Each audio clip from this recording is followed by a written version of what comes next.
Between President Obama and House Speaker Boehner is bad. Let me introduce you to a similar relationship. The two top politicians in the land where the animosity is extreme and out in the open.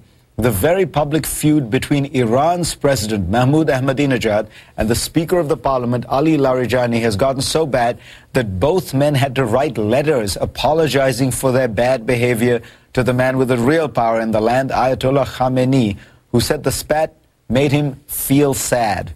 There are implications for the rest of the world, which eagerly wants Iran to sit down at the nuclear negotiating table. To talk about all this, joining me are Houman Majd, an Iranian-American journalist and author, and Karim Sajjapur, a senior associate at the Carnegie Endowment for International Peace. So, what on earth is going on, Houman? Why, this is a very public feud. Yeah, I think it's related somewhat to the presidential election coming up in June, and Ahmadinejad's sort of desperate attempt to remain relevant after the election.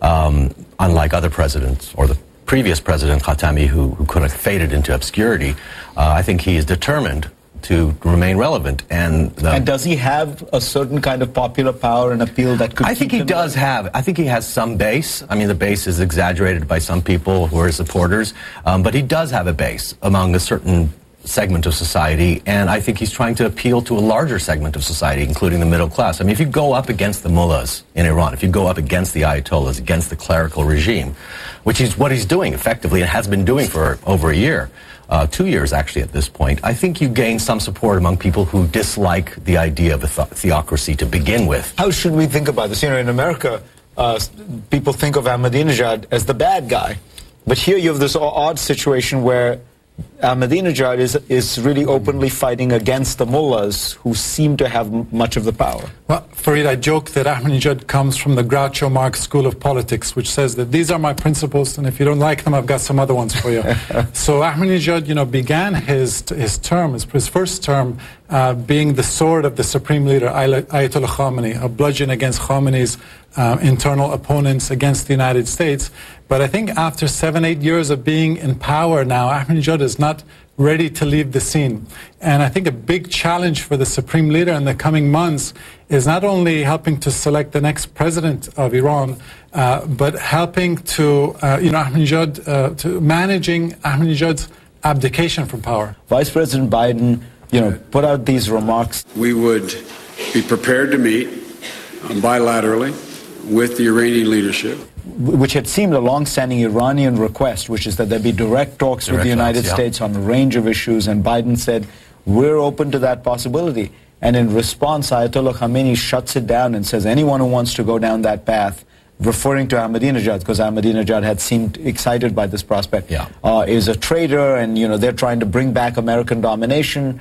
What does all this mean? Well, I think you have to look at it from the Iranian side. I mean, when Vice President Biden made that remark, I think it was a couple of days later, that new sanctions were put in place. So it was this continuing pressure on Iran. And I think inside the administration, inside the regime Iran, the view is that unless the pressure is let up, there is no reason to talk. And I think I don't think he completely eliminated the possibility of ever having direct talks with the U.S. And he's repeated this a few times, and other Iranian officials have repeated this, is that if you hold a gun, as he said, if you hold a gun to our heads, we're not going to negotiate.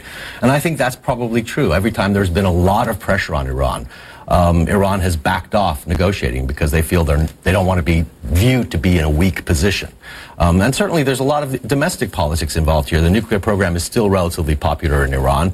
They don't want to be seen to be backing off and giving in to American demands. They certainly don't want to be seen to be negotiating or making a deal because of the sanctions, because of this pressure, the pressure work that America can make us do something that we don't really want to do. But the timing, Karim, looks very bad because, the Americans have put all this pressure on the Iranians. From what Khamenei has said, it certainly doesn't look likely that in the next month or two something is going to happen on the negotiating front. I'm equally pessimistic, Fareed. First, I think it's worth pointing out that this Obama administration National Security Cabinet, between Obama himself, Biden, Secretary of State John Kerry, potential Secretary of Defense Chuck Hagel, I would argue is the most pro-Iran engagement U.S. national security cabinet since the 1979 revolution. So these guys seriously do want to do a deal. And I think if Ayatollah Khamenei genuinely wants to try to build confidence with the United States, this is the best administration to do that. Now, I think the dilemma Khamenei has is that for 24 years, since 1989, he's been supreme leader. He hasn't left the country since 1989. He sought to preserve the status quo by avoiding transformative decisions. And he's now put himself increasingly with the back against the wall, facing unprecedented international pressure, sanctions, etc., whereby if he wants to reduce this pressure, either he needs to do a nuclear deal to reduce the pressure, or go for a nuclear weapon, the so-called Pakistan option, whereby if they get a bomb, they believe that then the outside world will be forced to deal with them. But these are both transformative options, and both transformative choices for him. So I think he's put himself in a very uncomfortable position. And he's a conservative guy by nature. He doesn't by nature, I think you're a revolutionary until you acquire power, and then you become a conservative. And the Obama administration isn't interested in going to war. They're trying to get out of the war business, out of Afghanistan, out of Iraq. So I don't see 2013 actually being a decisive year, because I think that the Obama administration is reluctant to attack. The Israelis want the Americans to do it, and I think the Iranians will continue to move forward in a very incremental fashion. So we can avoid worst case scenario, which is a military conflagration.